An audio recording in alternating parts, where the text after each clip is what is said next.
बिस्मिल्लाहिर्रहमानिर्रहीम। अस्सलामु अलैकुम वरहमतुल्लाहि वबरकातुहू। शब मिराज शरीफ की रात मियाँ बीवी हम बिस्तरी कर सकते हैं या नहीं कर सकते, हक़ अज़वाजियत अदा कर सकते हैं या नहीं अदा कर सकते, और साथ साथ ये भी बताएंगे कि वो 5 वक्त कौन से हैं जिनमें हम बिस्तरी करना इस्लाम में हराम है, नाजायज़ है और सख्त गुनाह है।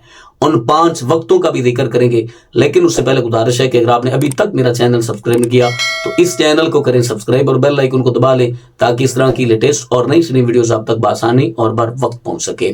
सबसे पहले हम बात कर लेते हैं कि वो 5 वक्त कौन से हैं जिनमें हम बिस्तरी करना गुनाह है, हराम है और नाजायज़ है। सबसे पहले नंबर पर रमज़ानुल मुबारक में रोज़े की हालत में हम बिस्तरी करना हराम है, और दूसरे नंबर पर इत्तिकाफ की हालत में हम बिस्तरी करना हराम है, यानी कि मियाँ बीवी इन दोनों में से कोई एक भी इत्तिकाफ में बैठा हुआ है तो उस हालत में हम बिस्तरी करना हराम है।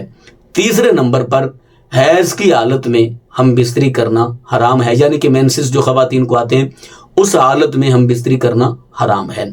और चौथे नंबर पर नफास की हालत में हम बिस्तरी करना हराम है। नफास यानी वो खून, जब बच्चा पैदा होता है तो बच्चा पैदा होने के बाद जो खून आता है जितने दिन तक, उन दिनों में भी हम बिस्तरी करना नाजायज़ और हराम है। और 5वें और आखिरी नंबर पर है इहराम की हालत में हम बिस्तरी करना इस्लाम में हराम है और नाजायज़ है। इन 5 हालतों में, इन 5 वक्तों में मियाँ बीवी हम बिस्तरी नहीं कर सकते।